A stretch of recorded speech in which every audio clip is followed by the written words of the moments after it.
des choses, n'hésitez pas à vous abonner. Voilà. Alors, question numéro 1. Des pieds à la tête. Combien de muscles squelettiques le corps humain compte-t-il? Muscles squelettiques, c'est les... Ah oui, et je tiens à préciser cette fois en début de vidéo que je dis des trucs. Des fois je réfléchis à voix haute, des fois je dis des trucs que je comprends à peu près, mais je sais pas toujours les expliquer. Et puis je suis pas une pro du corps humain ou de tout ça, bref. Donc faut pas croire que tout ce que je dis est la vérité absolue, évidemment. Mais du coup je pense, il me semble que les muscles squelettiques, c'est tous les muscles là comme ça, comme on voit sur la photo en fait. Ce qu'on appelle communément muscles en fait. Parce que sinon il y a d'autres muscles, par exemple le cœur c'est un muscle. Mais les muscles squelettiques c'est ceux qui ont les stries là qui se contractent pour faire bouger le corps et tout. Voilà. Donc combien de muscles squelettiques?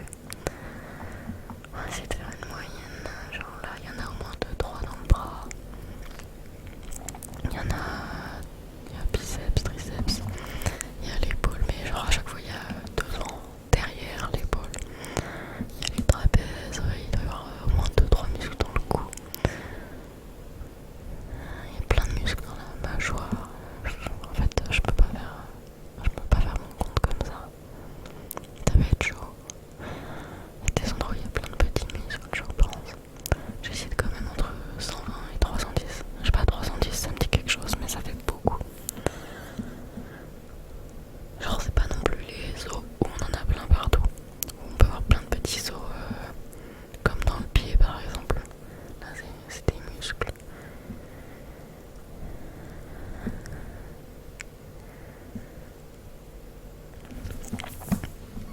On va dire 120. Putain, 570. Énorme.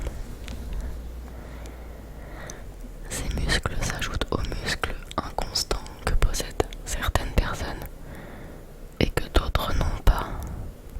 Alors là déjà je découvre un truc. Il y a des muscles dits inconstants parce qu'il y a des gens qui les ont et d'autres qui les ont pas. Je savais que les muscles étaient pas pareils, tout le monde, genre il y a des histoires de biceps longs, biceps courts. Ils sont pas forcément insérés exactement de la même façon sur l'os. Je sais pas si c'est sur l'os, mais voilà, on va dire sur l'os. Mais voilà, je savais pas qu'il y avait carrément des muscles. Ou genre moi je les ai, vous les avez pas, ou l'inverse. Ou alors 2-3 exceptions, mais pas des trucs de malade. Genre vous savez les gens qui peuvent faire, enfin, je peux faire bouger les oreilles ou des trucs comme ça. Mais enfin pas des... Genre, vous voyez ce que je veux dire, je pense. Donc c'est par exemple le cas du muscle long palmaire. Le muscle long palmaire, c'est au pied ça je pense, qu'environ 10% des humains ne possèdent pas.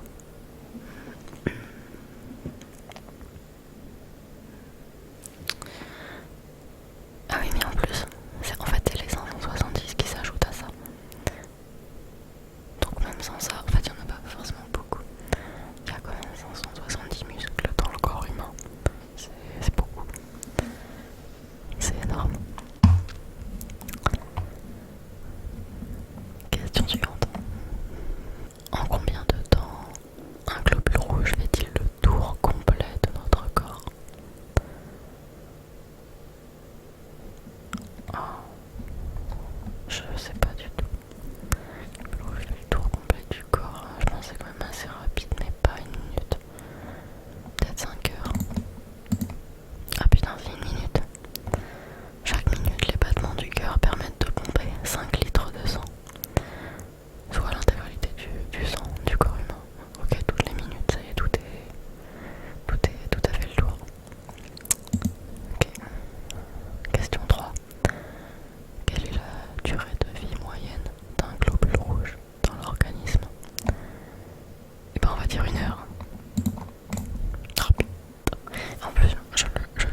auriculaire, c'est horrible pour l'oreille.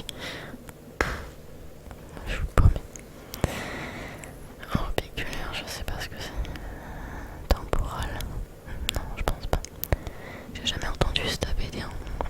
On va dire stapédien. Le muscle stapédien est tendu entre le rocher et l'os temporal, entre le rocher de l'os temporal et l'étrier de la chaîne ossiculaire de l'oreille. Si toi aussi t'as rien compris à cette phrase, tu peux t'abonner.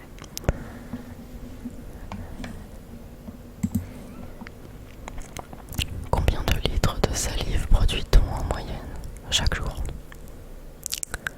Alors là, tout de suite, j'en produis plus beaucoup. Depuis tout à l'heure, je parle, mais pas mal, je pense. Oh, quoique, pas mal, mais pas plus que ce que le corps peut permettre. Sachant qu'on doit boire genre 2 litres d'eau dans la journée, un truc comme ça. Mais les gens ils respectent pas trop. J'ai envie de dire 0,5 ou 1,5 litre. Mais imaginez, on transpire. Et en plus on a 1,5 litre de salive. Et en plus on va aux toilettes. C'est chaud. Et en plus on évacue de l'eau par la respiration. Et par plein d'autres moyens, on serait tout le temps déshydraté en fait. Enfin, je dis par plein d'autres moyens, j'en sais rien, mais voilà, vous avez compris. Je pense qu'on produit que 0,1 litre de salive par jour. Non, bah non, produit. Mais après, on peut la ravaler. Donc, elle est pas perdue. C'est pas comme si elle était perdue. On va dire 1,5 litre. Voilà. La salive joue un double rôle d'humidification des muqueuses et de préparation des aliments pour leur digestion. C'est très important de boire beaucoup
Si ça vous a plu,